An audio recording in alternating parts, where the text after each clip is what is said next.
Capítulo 15. La Haganá. Moshe caminaba a lo largo del despacho del anciano mirando cada rato su blanca cabeza inclinada sobre el manojo de fotografías. ¿Y tú crees que la chica es confiable?, preguntó Ben Gurión. Sin lugar a dudas, dijo Moshe sin vacilar. Una periodista americana como miembro de la Haganá podría ser de ayuda, a decir verdad, dijo sacándose los anteojos y frotándose los ojos con su mano. Entonces, acércala y háblale con cautela. Hay una sola manera de que el mundo nos oiga, y es esa, que alguien más exponga nuestro caso, dijo mientras pasaba las fotos con el dedo. Veo que tu viejo amigo Ibrahim Hassan era parte de la sedición. ¿Te llama la atención? Tal vez tendríamos que sacarte fuera de Jerusalén por un tiempo. ¿Otra misión? ¿Qué opinas de algunas semanas viajando por Europa? ¿Provisión de armas? Déjale los viajes a Arasi. Yo soy palestino más que eso. Yo soy del polvo de Jerusalén. Puedo negociar con Hassan. ¿Qué pasa con la mujer, la señorita Warne? ¿Has pensado en su seguridad? El anciano se reclinó en su silla observando a Moshe detenidamente. No he pensado más que en eso en los últimos días, dijo Moshe desde su asiento frente a él. Entonces, ¿tus sentimientos hacia ella son fuertes? Moshe asintió. Desafortunadamente estoy seguro que la perderé si no le digo de mis actividades, dijo mirando tristemente el mapa de Palestina, que colgaba de la pared detrás del anciano. Ella, sin proponérselo, se ha visto comprometida con la causa. Bueno, entonces ella encontrará la manera de quedarse aún sin ti, ¿no? Por supuesto que puedes perderla, así como ella puede perderte a ti, así como todos hemos perdido a alguien en esta amarga lucha, pero ese es un riesgo que debes correr. Ella todavía no está segura qué es lo que ha cambiado en su corazón, no sabe que algo ha nacido en ella, pero yo lo veo en sus ojos, se ha vuelto como uno de nosotros. Si es así, déjala ser aquello que Dios quiere que sea. Debes aceptar el riesgo o destruir lo que sientes por ella. Escucha un hombre viejo, mi joven amigo. Siempre hay riesgos en el amor, ¿no? No le he hablado de amor, dijo Moshe bajando la vista para luego volver a enfrentar la insistente mirada de Ben Gurión. Ah, exclamó el anciano, ¿tú tienes miedo que ella crea que no asumes responsabilidades?, dijo sarcásticamente. Tal vez tenga razón, ¿eh? No lo había pensado de esa manera, dijo Moshe rascándose la cabeza y poniéndose de pie. Tal vez tú tienes razón, tal vez, dijo el anciano moviendo sus manos, y en lo que respecta a estas otras cosas que parecen de menor importancia que las del corazón, dijo pasando su mano por la pila de fotos sobre su escritorio, está en manos de Dios. Yo sé que Dios prometió toda Palestina a los hijos de Israel. No sé cuáles son los límites que Él estableció. Creo que son más extensos que los propuestos. Si Dios va a cumplir su promesa en su tiempo, nuestro trabajo como simples humanos que vivimos en tiempos difíciles es conservar lo mejor posible lo que quede de Israel. Eso quiere decir que por ahora, Moshe, vamos a hacer el contrabando en un carguero diferente del que veníamos haciéndolo.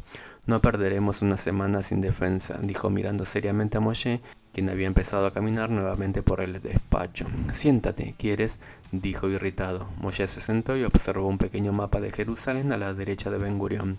¿Estás leyendo mi mente? ¿Y Jerusalén? Moshe se sonrió. He pasado la semana hablando con los comandantes del área. Tenemos escaso armamento y municiones escondidas en la ciudad nueva. La ciudad vieja parece esperanzada, repitió. Esa fue exactamente la palabra que usó Shimon. ¿Cuál es la situación? Tenemos 10 hombres del otro lado del muro, estudiantes de yeshiva, hombres resueltos pero sin entrenamiento. Hay solamente 14 rifles, antigüedades de la Primera Guerra Mundial, escondidas en una pared del sótano, con municiones suficientes como para 3 vueltas cada una aproximadamente, siempre y cuando que los muchachos sepan cómo usarlas. ¿Y los civiles? El mufti ha hecho imposible el paso de civiles a la ciudad nueva. Adentro hay 2.500 judíos ultraortodoxos.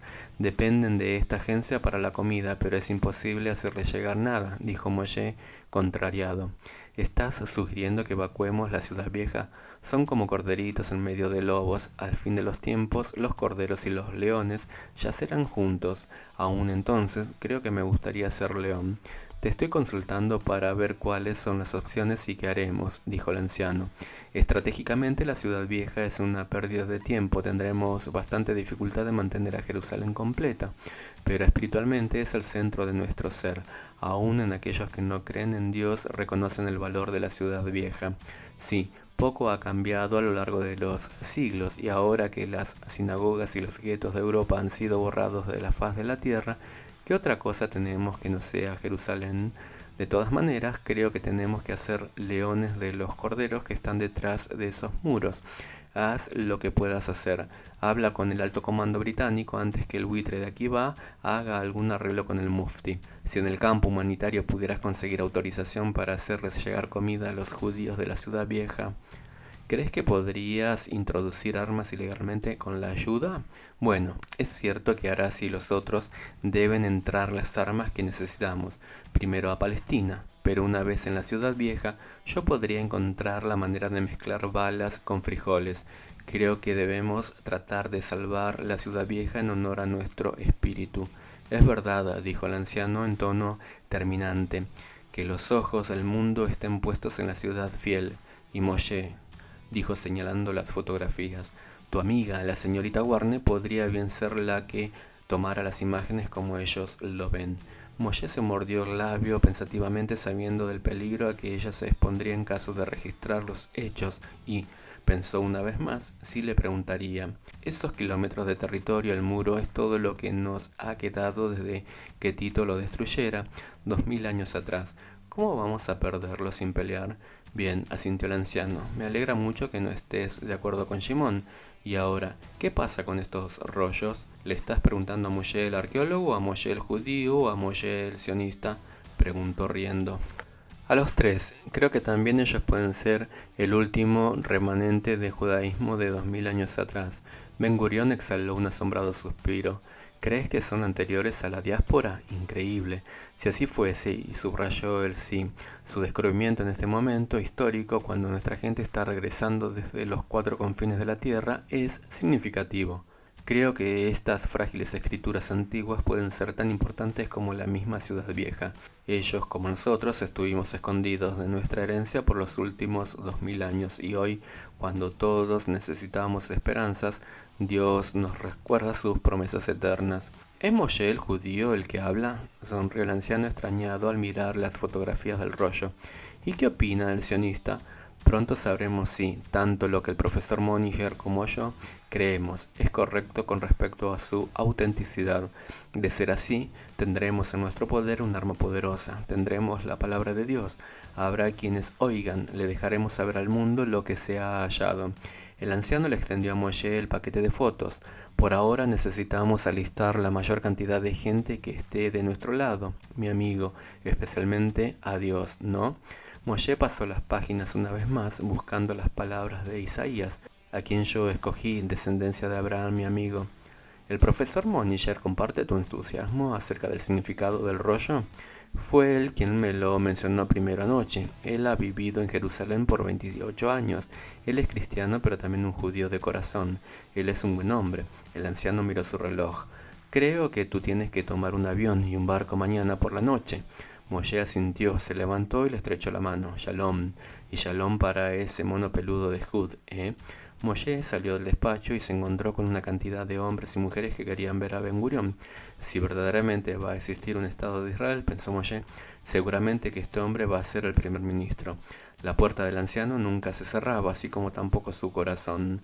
Por primera vez en varios días, Moshe se sentía alegre. Tenía claro lo que iba a hacer con respecto a Eli. Cuando ella supiese la verdad acerca de él, le daría el adiós al piloto americano. Al acercarse a la pista provisoria al lado del monasterio de la Cruz, vio a David y al otro piloto integrante de la Haganah, Michel, observando el motor del pequeño Piper azul. Soy un piloto luchador, escuchó decir a David, no el chofer de un arqueólogo. ¿Sabes, Michael? ¿Cuándo vamos a empezar a entrenar los pilotos? En cuanto tengamos los aviones. Contamos con este y 12 más como este. Eliahu trajo 20 de estas cosas por basura y nosotros los armamos. David hizo sonar algo en el motor. Qué pena, dijo disgustado. Podemos volar estas latas sobre la legión árabe y tirarles piedras en su cabeza. Alguno puede volverse loco y bajarnos de un tiro. Sé paciente, dijo Michael, haciendo arrancar el motor de un tirón. ¿Paciente? ¿Hay alguien en el hospital? Codió a Michael con fuerza, haciendo que levantara la cabeza y se golpeara. Cuidado. ¿Lo agarraste? ¿Paciente?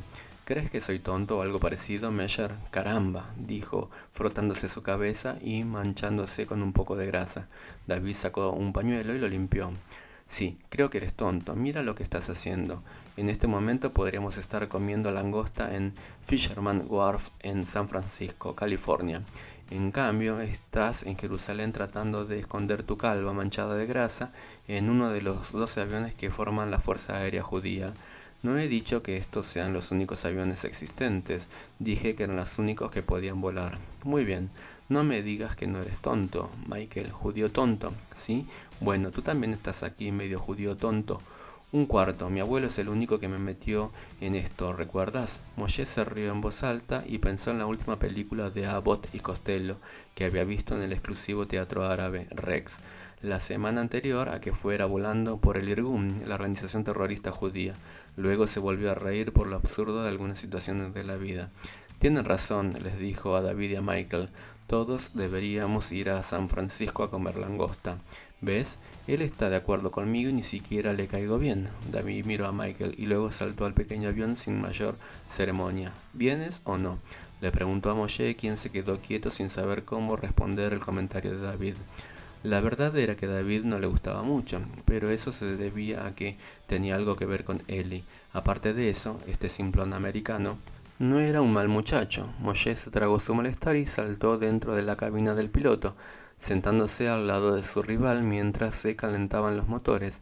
Moshe se aferró a su portafolio hasta que los nudillos se le pusieron blancos. Disculpa, pero no tienes cinturón de seguridad, dijo David con sonrisa burlona. Sería mejor que te sujetes. Esta pequeña lata de sardinas es un poco saltarina. Moshe colocó su portafolio debajo de sus pies y se agarró del borde de su asiento con las dos manos. Gotas de sudor se formaron en sus sienes al ver cuán cerca estaba el final de la pista de los edificios de departamentos. ¿Vuelas seguido?, preguntó David mientras el Piper empezaba a rodar por la pista. Asintió Moshe. Había volado solamente una vez y no le había gustado la sensación. ¿Sabes cómo se usa el paracaídas?, preguntó David. No, Moshe esperaba que el terror que sentía no se le reflejara en la cara. Está bien, dijo mientras el pequeño avión avanzaba por el campo. De todas maneras tenemos uno solo y es mío, sonrió David mientras el avión despegaba con sus ruedas casi rozando los edificios. Se deleitó contemplando a Moshe cerrando los ojos y murmurando una oración. Moshe abrió los ojos y miró hacia abajo cuando el avión ya mantenía un andar estable. Debajo de él pudo ver los edificios de piedra del monasterio de San Simeón que limitaba con el suburbio de Catamón. Hasta ahora, una apacible clase media árabe y judía habían vivido allí juntas y en armonía. Moshe sabía que pronto Catamón se convertiría en el campo de batalla entre el Mufti y la Haganá, luchando cada uno por la posición en Jerusalén. David comenzó una lenta curva hacia el este y Moshe pudo ver a su izquierda las delgadas siluetas de los soldados británicos en las barracas de Allenby. Justo atrás, una porción del sendero que llevaba al monte del Mal Consejo, donde Judas había recibido el pago por traicionar a Jesús. Qué irónico, Moshe pensó.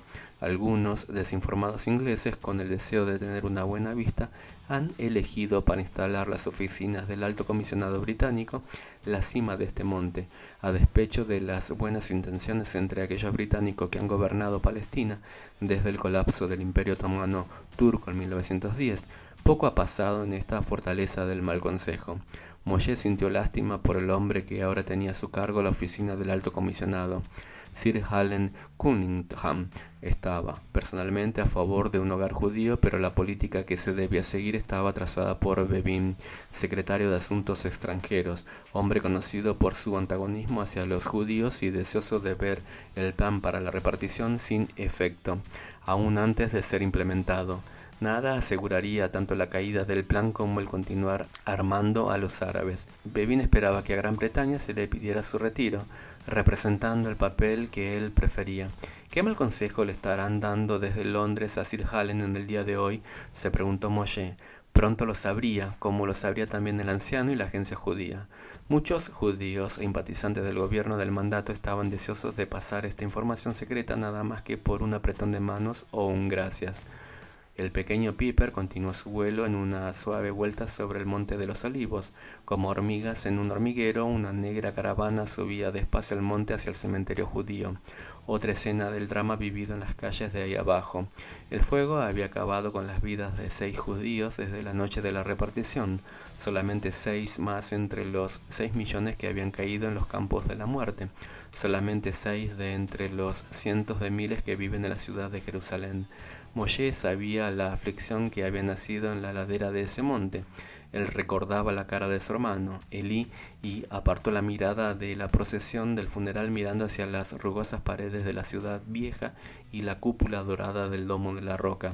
Un remanente tan pequeño de judíos viviendo a la sombra de la mezquita de Omar. Era una cornada en la carne de los musulmanes que los rodeaban. Los guerreros sagrados del Mufti, los moqades del Jihad, habían marcado las sinagogas y las yeshivas para ser las primeras en destruirlas. De alguna manera tendrían que conservar esas antiguas piedras. Sería fácil, pensó, tomar las modernas facilidades de la Universidad de Hebrea y el Hospital Hadassah al norte de la ciudad.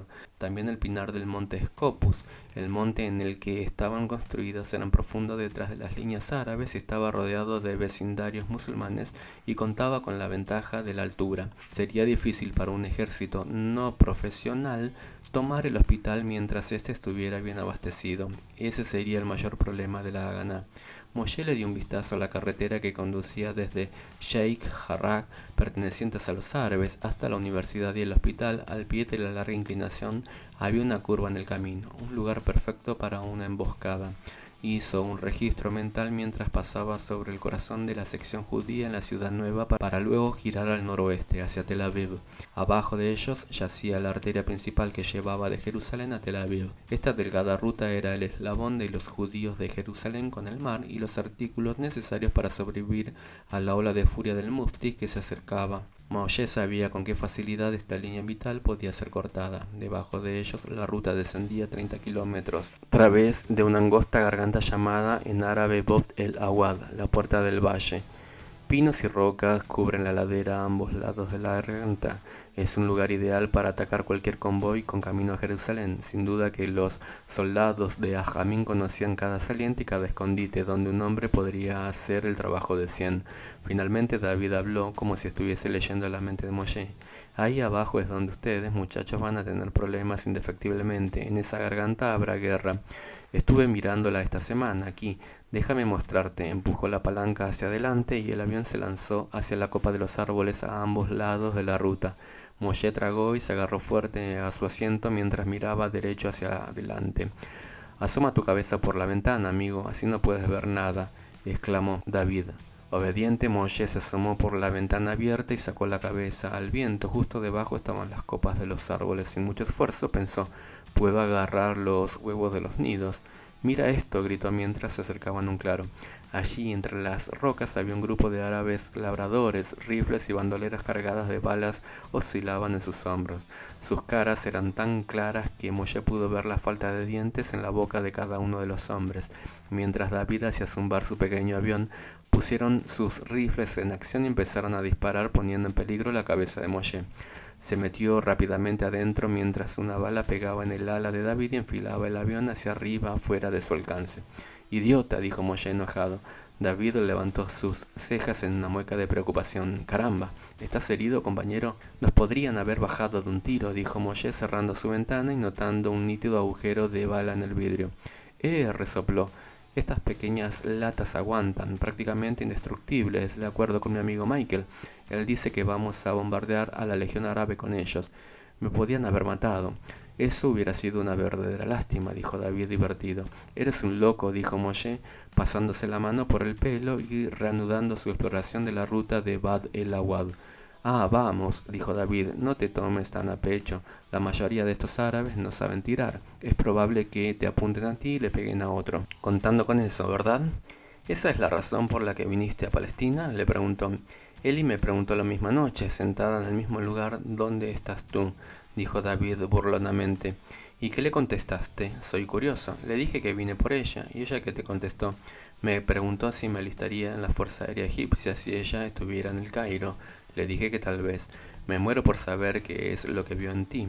Cosas divertidas, eso es lo que ella dice, dijo David rascándose la cabeza. Pero tú sabes que ella tampoco piensa demasiado en ti y cree que no te importa lo que le pasa a tu propio pueblo. David se detuvo lo suficiente como para que las palabras hicieran efecto. Por supuesto, creo que el profesor es sabio con respecto a ustedes. Te tiene a ti como el hombre de la gana y no sé qué piensa de mí. Nadie sabe qué pensar de ti, señor Meyer. Estoy conduciendo este avión, ¿no? Tengo una razón para estar aquí y hasta que no me lleve mi razón segura a casa, haré lo que pueda para ayudar con la doble operación. Eso es lo que cuenta en mi libro. Aparentemente vivimos bajo libros diferentes. Puede ser, puede que no. Tú te preocupas por mucha gente, yo por una sola persona. Tú, conmigo dos, él y yo. Tal vez alguno más, como Michael, pero no mucho más. Mientras descendían hacia la garganta, David bajó el avión unos cuantos pies. Justo debajo de ellos estaba la fortaleza cercada por alambre de púas de la estación de policía británica y las tejas rojas del monasterio trapense de las 7 agonías de Latrun. ¿Por cuánta agonía tendría que pasar nuestro pueblo antes que el prejuicio y el sufrimiento terminen?, se preguntó Moshe. Cada centímetro de este territorio ha pertenecido a la antigua nación de Israel. Exactamente debajo de ellos estaba el valle de Ajalón, donde el sol se detuvo para Josué. Luego el camino hacia una curva hacia el valle de Sorek, donde nació Dalila y Sansón, destruyó la cosecha de los filisteos, enviando a las zorras con las colas atadas con teas. Las ruinas de Geser yacían debajo de un escueto monte, exactamente atrás, dote de la hija de Faraón cuando se casó con Salomón. Cómo amaba esta tierra y esperaba en sus promesas. Somos el pueblo del libro, dijo Moshe finalmente. Millones han muerto bajo la mirada apática de hombres egoístas. Salvar lo que queda, seguramente que nunca más vuelva a pasar. Esa es mi preocupación. Sí, dijo David despacio, te deseo suerte y mientras yo esté aquí haré lo que pueda. Pero tengo un futuro y ya he dedicado 4 años en una guerra sangrienta. Y te digo, David se detuvo y frunció el ceño, acomodándose hacia atrás para mirar detenidamente a la pequeña figura negra que ascendía lentamente adelante como un antiguo escarabajo a lo largo de la ruta. ¿Qué es?, preguntó Moshe. ¿El autobús de Tel Aviv? Sí, mira atrás, como 1 kilómetro, allí en las rocas, al lado del camino. Moshe esforzó la vista para ver lo que David observaba con sus ojos de lince. Lejos, hacia abajo, como una colonia de insectos, había por lo menos 100 guerreros con sus kefiyá, esperando el autobús de Tel Aviv. Exactamente, detrás de ellos, ocultos a simple vista, en un recodo del camino se levantaba una barricada de piedras y vigas. Detrás del ómnibus, escondido en un monte pequeño, un vehículo blindado esperaba para impedir el escape. Al mirar desde su estratégico punto de observación cómo el autobús pasó a un centinela, quien luego indicó al blindado salir de su escondite y bloquear el camino. «Sujétate», gritó David. «Vamos a descender para tener una mejor apreciación». Moshe aferró sus pies al piso y suspiró mientras la tierra y la banda árabe descollaba delante de ellos hasta que claramente pudo ver los cuadros de las kefiyá y las expresiones de terror en las caras mientras corrían buscando protección. «Elévate», gritó Moshe, convencido de que estaban a punto de poner la nariz en tierra. «Elévate», volvió a gritar al ver con claridad la barba de un árabe y los alaridos de los hombres que sobrepasaban el rugido del motor. La mano de David se mantuvo firme sobre la palanca a medida que la tierra se acercaba hasta que estuvo a solo unos pocos pies de sus caras. Entonces, con una rapidez que tiró a Moshe hacia atrás, se elevó. «¡Ea!», gritó David mientras Moshe se ubicaba nuevamente en su asiento. «¿Viste eso?», dijo mientras ascendían y luego mantuvo el pequeño y frágil avión para tener una mejor vista del caos debajo de ellos. «Esa es la manera, querida», gritó dándole una palmadita al panel de instrumentos. Por un momento Moshe se acordó de Jud conduciendo el Ave María y se preguntaba acerca de la locura de los hombres que participaban en esta guerra. Miró hacia los árabes allí abajo que estaban apuntando sus rifles en dirección al Piper azul. Pequeñas explosiones de sus escopetas mostraban que verdaderamente estaban tirándole al Piper mientras se levantaba el polvo. Al observar el avión, el autobús se detuvo momentáneamente. Luego, viendo el vehículo blindado maniobrando detrás, se sacudió hacia adelante en dirección a la barricada y la banda. «No pueden ver la barricada», gritó Moshe.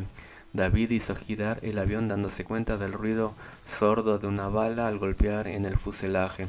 «Tenemos que ir de nuevo», dijo, poniendo la nariz del avión hacia adelante y descendiendo en una picada más pronunciada que la anterior.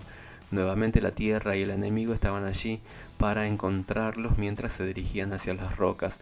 El rugido de las armas provenientes del blindado llenaban el aire a su alrededor, haciendo vibrar las ventanas. El polvo llenó la cabina en el último instante antes de que David se elevara de la tierra, esparcida con los gritos y las maldiciones de los hombres del Jihad que buscaban sus armas. El autobús continuaba en dirección a la barricada. Al doblar la curva, 2 minas terrestres reventaron los neumáticos. David ascendió fuera del alcance de la lluvia de proyectiles y rápidamente tomó nota de los daños. El viento entraba por la cabina y él tenía una profunda incisión sobre su ojo.